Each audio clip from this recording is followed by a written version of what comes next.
সেই মহত্তত্ত্ব, এই মহত্তত্ত্ব যার তিনি মহাশক্তি, সেই মহাশক্তি যিনি, তারই আলোয় অন্ধকার। তাই অমাবস্যায় সেই মহালয়া তিথি। অমাবস্যা হলো অজ্ঞানতা, অমাবস্যা হলো অন্ধকারের প্রতীক। আমরা সেই অন্ধকারে ডুবে আছি, তাই বৎসরে একবার করে আমাদের স্মরণ করিয়ে দেওয়া হয় যে তোমরা সেই আলিয়ার মধ্যে মিথ্যার পেছনে ছুটছ, পরিণাম তোমাদের সামনে, একে একে সবাই রসাতলে যাবে। তাই সেই আলোর ছটা বা আলোর বিচ্ছুরণ দিয়ে তিনি আমাদের সম্বিতে আনতে চান, আমাদের একটা ঝাঁকি দিয়ে, একটা ধাক্কা দিয়ে আমাদের সেই মিথ্যার পথ থেকে, নিশির ডাকে মানুষ যেমন অন্ধের মতো সম্মোহিতের মতো চলতে থাকে, কেউ যদি তাকে ধাক্কা দেয় তার সম্বিত ফিরে আসে যে আমি কোথায় যাচ্ছি, তারপর সে নিজের ঘরে ফিরে যায়। তেমনি আমরা জীবেরা সেই মায়ারূপী নিশির ডাকে আমরা আমি আমার বুদ্ধিতে আমরা কর্তা সেজে আমরা জীবন পরিচালনা করছি, অর্থাৎ সেই নিশির ডাকে আমরা ধ্বংসের পথে এগিয়ে যাচ্ছি। তার জন্যই আমাদের মধ্যে বিক্ষিপ্ততা, তার মধ্যে আমাদের মধ্যে অস্থিরতা, তার জন্য উদ্বেগ, তার জন্য ভয়, তার জন্য সংশয়। এই সব যে দুর্বলতা, তা থেকে মুক্তির কারণে মহা আলোর প্রয়োজন। তাই মহালয়া। এখন সেই মহা আলো কিভাবে আমরা পেতে পারি, এটাই হলো মূল প্রশ্ন। বিশ্বে তো ধর্মের কোনো অভাব নাই, বিশ্বে তো মহাপুরুষের কোনো অভাব নাই, বিশ্বে তো শাস্ত্রগ্রন্থের কোনো অভাব নাই, বিশ্বে তো মন্দির মসজিদ গির্জার কোনো অভাব নাই, কত তীর্থস্থান রয়েছে। তবু আমরা যে তিমিরে, সেই তিমিরে প্রতি বছর আমরা মহালয়া পালন করছি, কিন্তু কোনো আলোর সন্ধান পাচ্ছি না। কেন? কেন এমন হলো? এর জন্য দায়ী সেই আলেয়া, সেই সম্মোহনী শক্তি, যেটা মাধ্যমে আমরা চলছি, মিথ্যার পেছনে ছুটছি। তিনি বীজ রূপে প্রতিটি সৃষ্টির মধ্যে, মানুষের মধ্যে সচেতনভাবে। তাহলে মানুষের মধ্যেই তোমার ইষ্ট, তোমার আরাধ্য, তোমার গুরু, তোমার দেহের মধ্যেই তুমি শক্তিরূপে, তুমি চৈতন্য শক্তি। কিন্তু আমরা মন্দির মসজিদে ছুটছি, আমরা মানুষের আবিষ্কার করা ঈশ্বরের ভজন করছি, পূজন করছি, অথচ দেহের মধ্যেই তোমার সেই কুটস্থ চৈতন্য রয়েছে, তুমি তার খবর নিচ্ছ না। এই কারণেই আমাদের এই বিভ্রান্তি। আমি তো বলি যে যতদিন পর্যন্ত তুমি ইন্দ্রিয়ের মাধ্যমে মন্দির মসজিদ গির্জায় মূর্তি আদির মধ্যে তুমি ঈশ্বরকে খুঁজছ, ততদিন তুমি তোমার প্রায়শ্চিত্ত করছো। তোমার এই প্রায়শ্চিত্ত শেষ না হলে তুমি তোমার চিত্তের কাছাকাছি যেতে পারবে না। বিবেকানন্দ বলেছেন, মানুষ পূজার অধিকারী না হলে তুমি মানুষ সরোবরে ডুব দিতে পারবে না, তুমি তোমার নিজের নিকেতনে যেতে পারবে না, মন চলো নিজের নিকেতনে যেতে পারবে না। তাই দেখো, কয়েকটা কথা বলি। অনেকে বলে যে এত অবতার পুরুষ এলো, এত মহাপুরুষ এলো, এত সাধুগুরু বৈষ্ণব, তাও আমরা যে তিমিরে সেই তিমিরে কেন? দেখো, আজ পর্যন্ত ইতিহাসের দিকে যদি তাকিয়ে দেখো, যারা এসছেন কেউই অন্ধকার দীর্ণ করে আলো জ্বালাতে আসেননি, আলোর প্রকাশ করতে আসেননি। চলে যাও অতীতে, সেই ত্রেতা যুগে রাম এসেছিলেন ধর্ম রক্ষা করতে। চলে আসো দাপরে, কৃষ্ণ এসেছিলেন ধর্ম সংস্থাপন করতে। আসো কলিতে, মহাপ্রভু এসেছিলেন ধর্ম পালন করা শেখাতে। আরও নিচে চলে আসো, রামকৃষ্ণ এসেছিলেন ধর্ম প্রকাশ করতে, ধর্ম জাগ্রত করতে। এখনো পর্যন্ত যদি কেউ এসে থাকেন তবে তার প্রকাশ হয়নি। ভালো করে চিন্তা করে দেখো, আগে ঈশ্বর শক্তিকে আমরা শ্মশানে পূজা করতাম, ধীরে ধীরে শ্মশান থেকে আমরা ঘরের মধ্যে, ঘরের বাইরে নিয়ে এলাম, ঘরে ঢোকাতাম না। ঠাকুর রামকৃষ্ণ এসে সেই শক্তিকে মা বলে সবার ঘরে ঢোকালেন। তোমার ঘরে ঢুকলো, কিন্তু তার ঘর তোমার দেহ। সেই দেহ ঘরে যতক্ষণ তুমি তাকে না ঢোকাতে পারছো ততক্ষণ পর্যন্ত তুমি ঈশ্বরপতি হতে পারবে না, ধর্মপতি হতে পারবে না, তুমি উত্তরণের পথে যেতে পারবে না, তুমি আলোর সন্ধান পাবে না।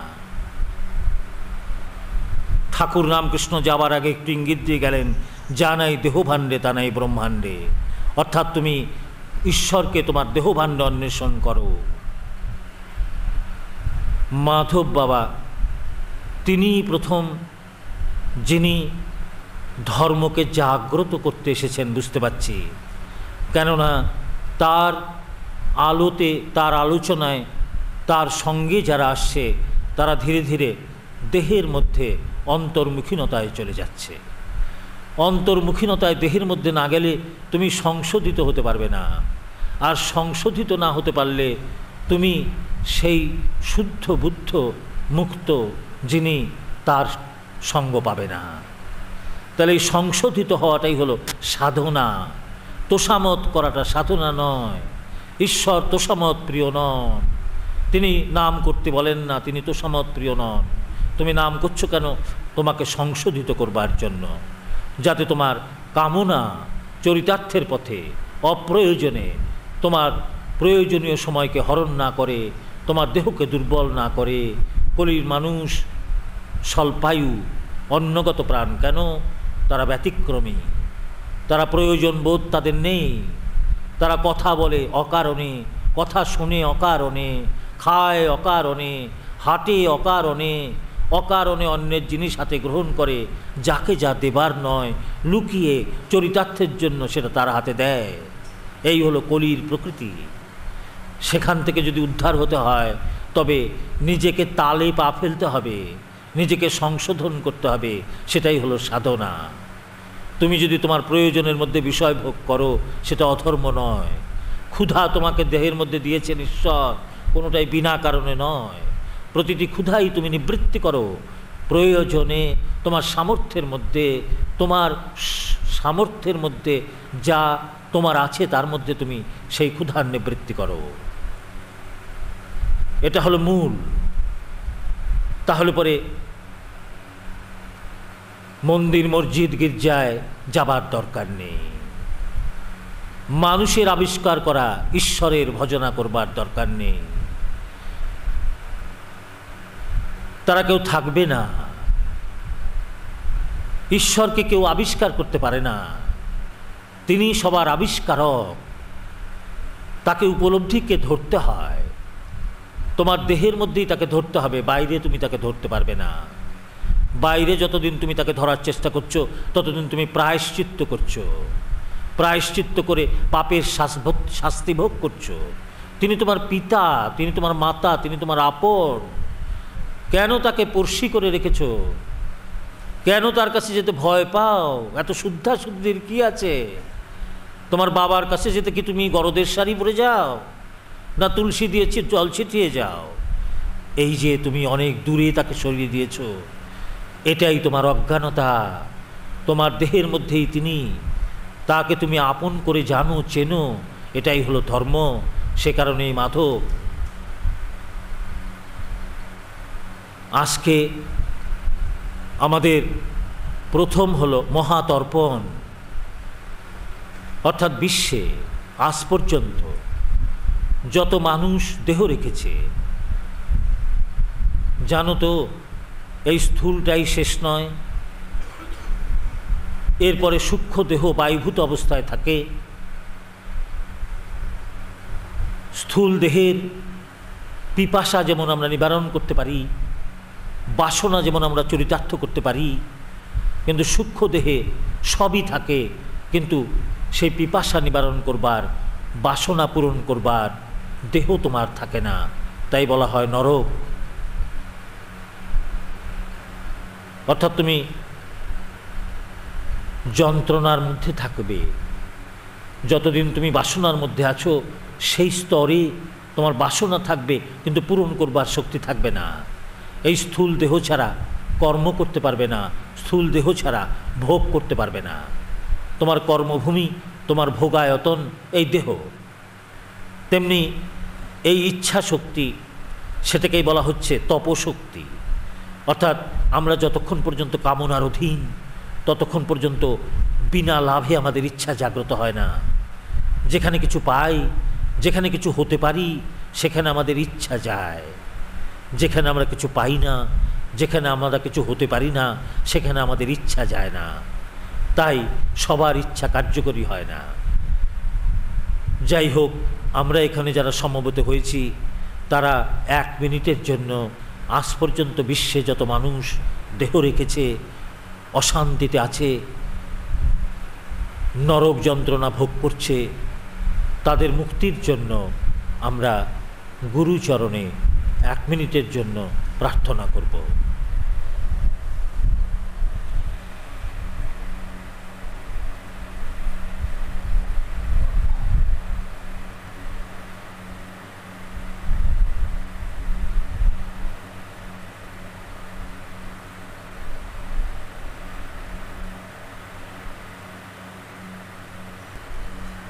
প্রার্থনার মধ্যে আনন্দ জাগ্রত হয় কেন? সেখানে আমার কোনো ব্যক্তিগত বাসনা নেই। প্রার্থনারূপ স্তুতিতে ঈশ্বরের প্রীতিভাজন হওয়া যায়। সেই প্রীতি তোমাকে তার প্রেম দেবে। আর তুমি যে তোমার ব্যক্তিগত প্রার্থনা করছো, তুমি মন্দিরে মন্দিরে যে ডালি দিচ্ছ আর বলছো ভরে দাও আমার ফাঁকা থালি, ঈশ্বর পছন্দ করেন না। তিনি চান না তার সন্তানেরা ভিক্ষা চাক।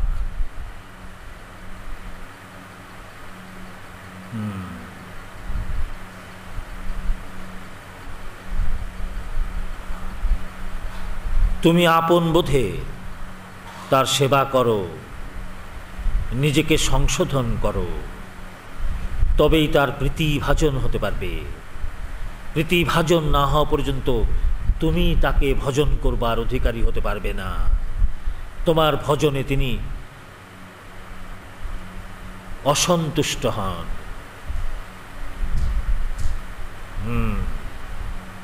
সুতরাং ভজন নয়, সংশোধিত হয়ে তুমি ভোজে যাবার চেষ্টা করো। সংশোধিত হলেই তুমি মোজে যেতে পারবা, ভোজে যেতে পারবা।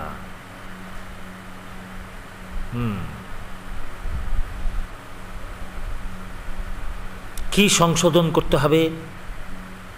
আমাদের কাঁচা আমিকে সংশোধন করতে হবে। চিন্তা করে দেখো, আমরা সবাই জীবন ট্রেনের যাত্রী, সহযাত্রী। ট্রেনে যেতে যেতে কতজনের সঙ্গে আলাপ হয়, সখ্যতা হয়। স্টেশনে নেমে গেলে চোখ ছলছল করে, হাত নাড়ো, ট্রেন এগিয়ে যায়, তোমার সেই সাথী মিলিয়ে যায়। জীবন ট্রেনে তুমি তোমার বাবা মাকে পেয়েছো, তোমার স্বামী স্ত্রীকে পেয়েছো, ছেলে মেয়ে পেয়েছো, সঙ্গী সাথী পেয়েছো।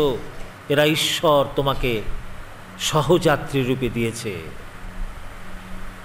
সব ঈশ্বরের দেওয়া। তাই তোমার তাদের প্রতি যে কর্তব্য, সেই কর্তব্য পালন করে যাকে যা দেবার দিয়ে দাও। এটা ঈশ্বর চান। তাই তিনি বলেন যে যে মনে করে যার যার পাওনা আমি দেবতা, এই সংসারে সেই হলো দেবতা। ঈশ্বর বলেন আমার যা আমি তাকেই দেবতা। সুতরাং চাই চাই করে ঠাকুরের কাছে যেও না, তাকে ভালোবাসো। তিনি তোমার পিতা। তার প্রিয় হলে তোমার যা প্রয়োজন তিনি তোমাকে সব দেবেন। তোমাকে ভিক্ষা চাইতে হবে না, শুধু তার সঙ্গে সম্পর্ক করো। সম্পর্ক করতে গেলেই তোমাকে সংশোধিত হতে হবে। তোমার সঙ্গীরা সব কামনার সঙ্গী, বাসনার সঙ্গী। আপন ভাবো তুমি তাদের, ঈশ্বরকে তুমি আপন ভাবো না।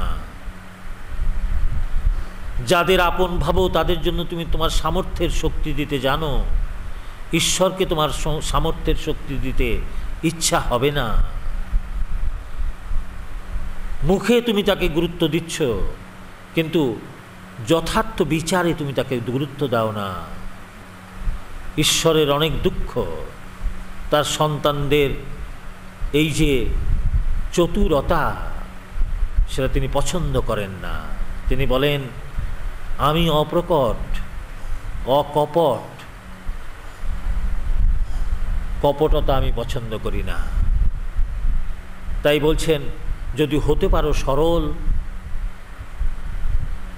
তুমি যত গরলের সম্মুখীন হও না কেন আমি তাকে সরিয়ে দেব। তুমি সরল হলে তোমাকে আমি সহজ পথে নিয়ে যাব। তাই ঠাকুর রামকৃষ্ণ বলতেন, আমার কাছে কত বিদ্বান এলো, কত জজ ম্যাজিস্ট্রেট এলো, কত বিদ্যার সাগর এলো, কারুর মধ্যে আমি প্রবেশ করতে পারলুম নি রে। অল্প বয়সের কটা ছেলে, তার মধ্যে আমি ঢুকে গেলুম। কি করে বলতো? ওরা সরল। তাহলে ঈশ্বরের কাছে যদি যেতে চাও, সরল হও।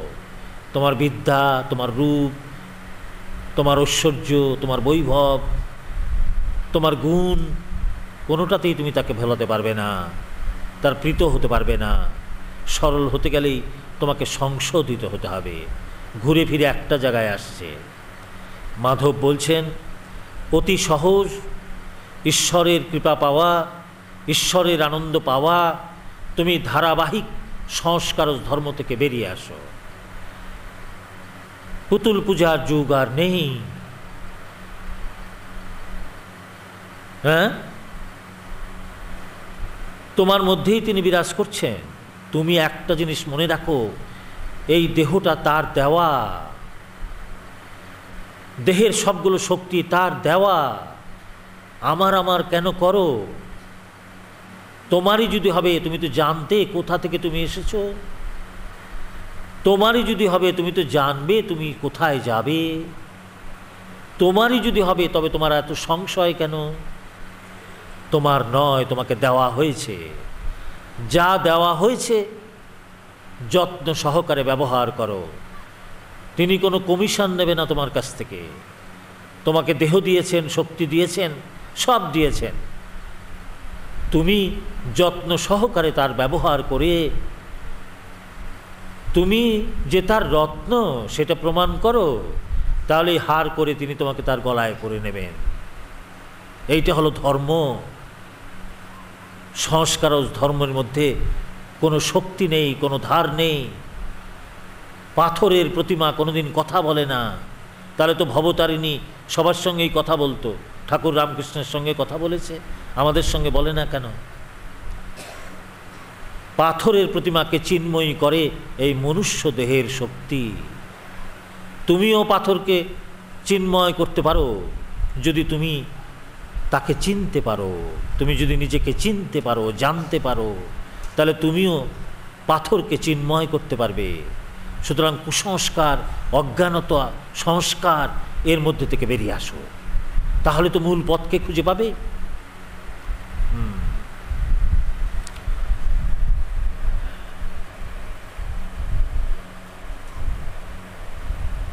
দক্ষ আর যক্ষ এই দুইকে মহাবলী বলা হয়েছে। বিশ্বক্ষেত্রে সেটা হবে, আগামীতে দেখতে পাবে। বিরাট ধ্বংস অপেক্ষা করছে। দক্ষ যক্ষ দুই শেষ হয়ে যাবে। আমার বক্তব্য অন্যদিকে। আমার যে অভিমান বুদ্ধি সেটাই আমাকে দক্ষ করেছে। আমি আমার যে সচেতনতা, অল্পেতে আমার মান নষ্ট হয়, অল্পেতে আমি রেগে যাই, অল্পেতে আমি তর্ক করি, আমার স্বার্থ ক্ষুণ্ণ হলেই আমি ক্রোধে ফেটে পড়ি। এই হলো দক্ষ, তাকে ধ্বংস করো। আর যক্ষ সংকীর্ণ, তুমি নিজের ভোগটাকেই বেশি করে দেখছো, সংসারের দিকেও তাকাচ্ছ না। কত সংসার ভেসে যাচ্ছে, আমার কাছে তো কত মানুষ আসে বলে, কেউ হয়তো নেশা করে টাকা পয়সা উড়িয়ে দিচ্ছে, ঘরের ছেলে মেয়েরা ঠিকমতো খেতে পায় না, পড়াশোনার খরচা পায় না। এই যে যক্ষতা অর্থাৎ ব্যতিক্রমী সংকীর্ণতা, ব্যক্তিক্ষেত্রে তাকে ধ্বংস করো, বিশ্বক্ষেত্রে ধ্বংস করবেন মহাশক্তি। তিনি ধ্বংস করতে উদ্যত হয়েছেন। অল্প দিনের মধ্যে দেখতে পাবা, 1 বছর 2 বছরের মধ্যে বিশ্বের চিত্রটা একদম পাল্টে যাবে। মানুষ অসহায় হবে, কোনো শক্তি তাকে দিতে পারবে না, সহায়তা দিতে পারবে না। লিখে রেখে দাও, আজকে যা বলছি যদি বেঁচে থাকি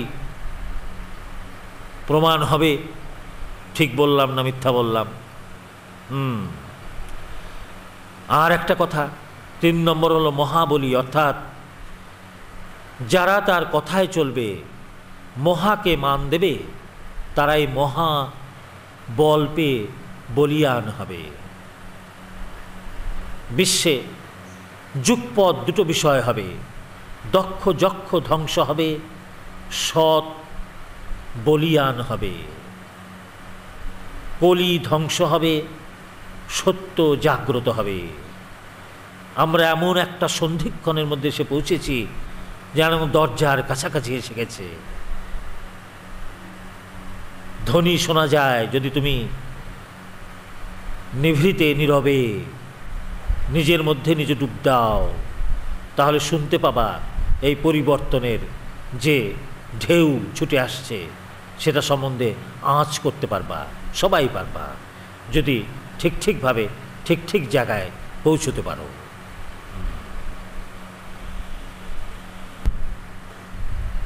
সাধনই হলো মার্জন। সাধন মানে ঈশ্বরকে সাজা যেখানে, সেখানে বেশি দিন টেকে না, সাচ্চা যেখানে সেটা টিকে থাকে। ভবিষ্যতে আর কোনো শক্তির উন্মেষ সেখানে হয়নি। বাহক থাকলে আর কোনো মহাপুরুষ আসার প্রয়োজন হতো না, ধারক থাকলে আর কোনো মহাপুরুষের আসার প্রয়োজন হতো না।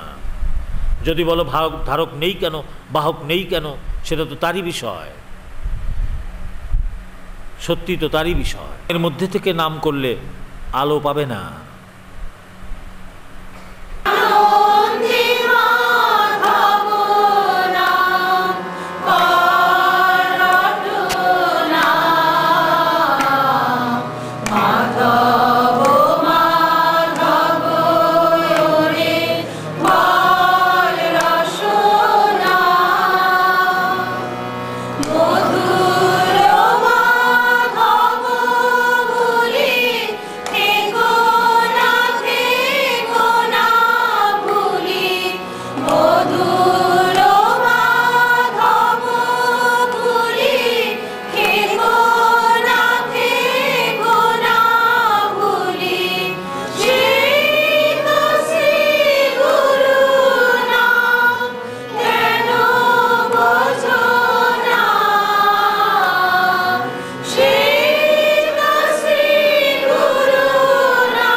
জয়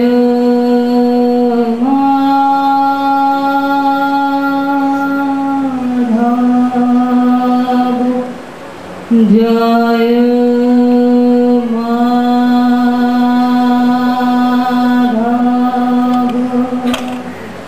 জয়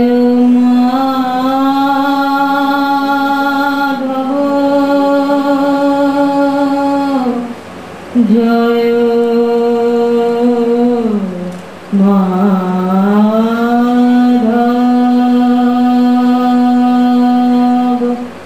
জয় মাধব জয় মাধব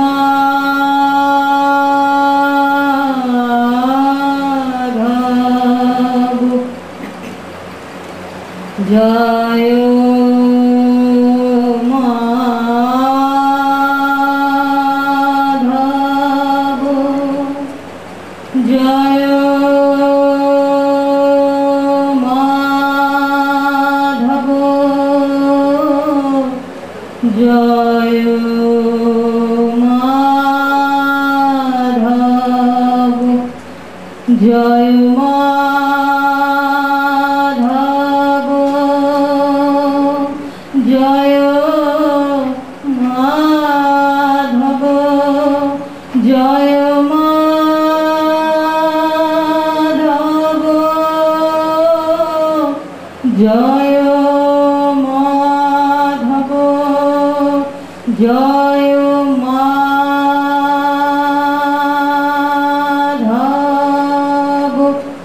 জয় মাধব জয় মাধব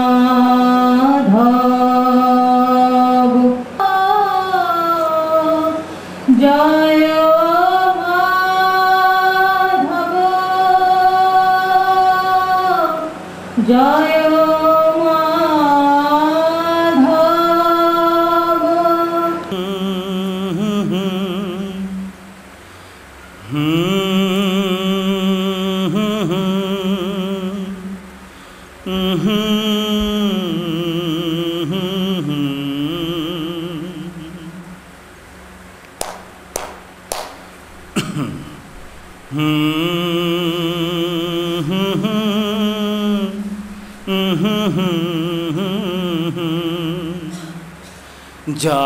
জাগো মা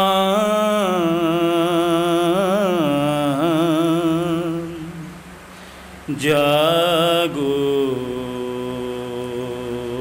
মা জাগো মা জাগো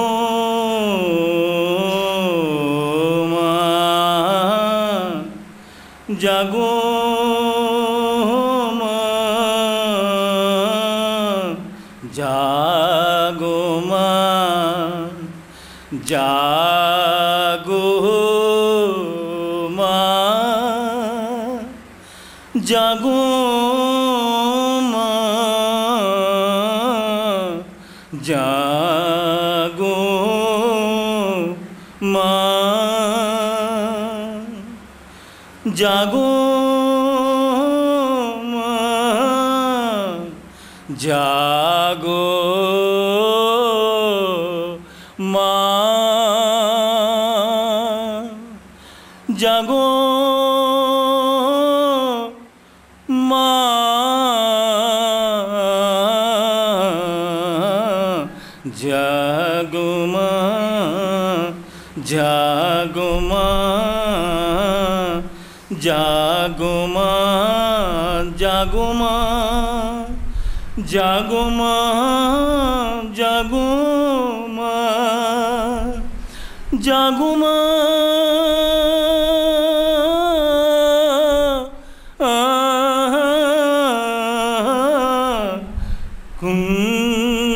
কুণ্ডলিনী কুলো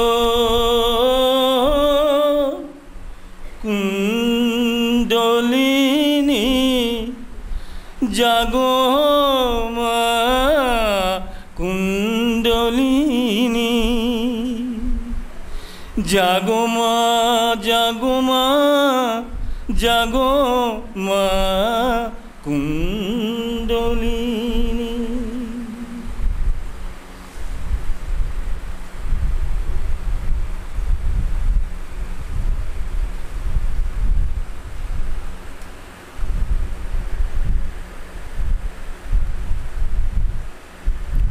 রোগ নাশিনী কুণ্ডলিনী, দুঃখ মোচনী কুণ্ডলিনী, বিঘ্ন হারিণী কুণ্ডলিনী, কুণ্ডলিনী কুণ্ডলিনী, কুণ্ডলিনী মা জাগো মা, জাগো মা, জাগো জাগো জাগো মা।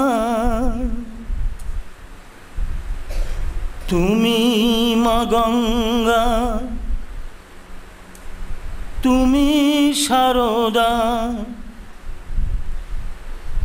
তুমি মা গঙ্গা, তুমি রাধা, বিশ্ব মনোবীণা তোমারি সুরে বাধা। তুমি মা জ্ঞান প্রেম ভক্তি, তুমি মা জ্ঞান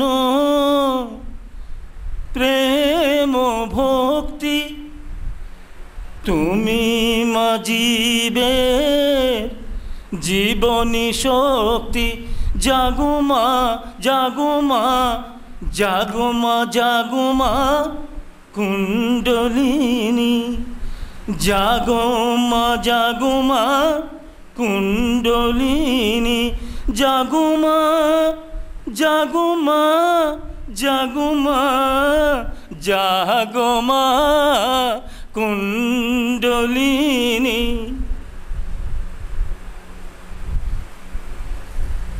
সর্বচক্র করে দীর্ণ, সর্বচক্র করে দীর্ণ, সর্বচক্র করে দীর্ণ, সর্বচক্র করে দীর্ণ, পরমানন্দে হয়ে মা পূর্ণ। মাধব সনে সহস্রারে ক্রীড়া করো মা লীলা ভরে। তুমি ক্রীড়া করো মা কুতূহলে। জাগো মা, তুমি জাগো মা, তুমি জাগো মা, তুমি জাগো মা, তুমি জাগো মা, তুমি জাগাও মা। বিশ্ব মানবের জাগাও মা, বিশ্ব মানবের জাগাও মা। তুমি জেগে করো মা তোমার নাম, তুমি জেগে করো মা তোমার নাম। তুমি জেগে করো মা মাধব নাম, জেগে করো মা জয় মাধব নাম। জয় মাধব, জয় মাধব, জয় মাধব নাম। এ নাম এ দিনের নাম, এ নাম এ কালের নাম, এ নাম এ যুগের নাম, এ নাম সর্বযুগের নাম। এ দিনের নাম, এ কালের নাম, এ যুগের নাম, সর্বযুগের নাম। সত্য ত্রেতা দাপরের নাম, সত্য ত্রেতা দাপরের নাম। এ নাম কলির নাম জয় মাধব জয় মাধব জয় মাধব। জ্বরের নাম জীবের নাম শিবের নাম, জ্বরের নাম জীবের নাম শিবের নাম, এ নাম সর্বসৃষ্টির নাম। জ্বরের নাম জীবের নাম শিবের নাম, এ নাম সর্বসৃষ্টির নাম। বৃক্ষ লতা গুল্মের নাম, বৃক্ষ লতা গুল্মের নাম, এ নাম শিবের নাম। জয় মাধব জয় মাধব জয় মাধব। আকাশের নাম বাতাসের নাম সাগরের নাম, আকাশের নাম বাতাসের নাম সাগরের নাম, এ নাম সর্বভূতের নাম। চন্দ্র সূর্য তারার নাম, চন্দ্র সূর্য তারার নাম, এ নাম সাগরের নাম। জয় মাধব জয় মাধব জয় মাধব। আমার নাম তোমার নাম সবার নাম, এ নাম আমার নাম, এ নাম তোমার নাম, এ নাম সবার নাম। আমার নাম তোমার নাম সবার নাম, এ নাম সর্বজনার নাম। ইসলাম খ্রিস্টান বৌদ্ধের নাম, ইসলাম খ্রিস্টান বৌদ্ধের নাম, এ নাম সর্বধর্মের নাম। জয় মাধব জয় মাধব জয় মাধব।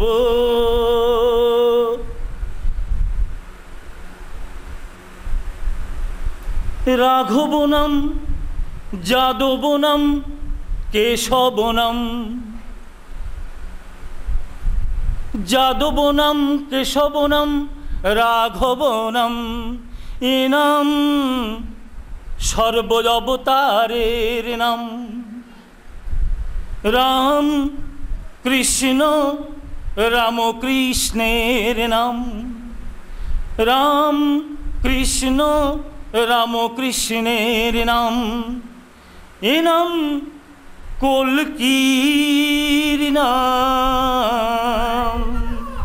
জয় মাধব জয় মাধব জয় মাধব জয় মাধব জয় মাধব জয় মাধব জয় মাধব জয় মাধব জয় মাধব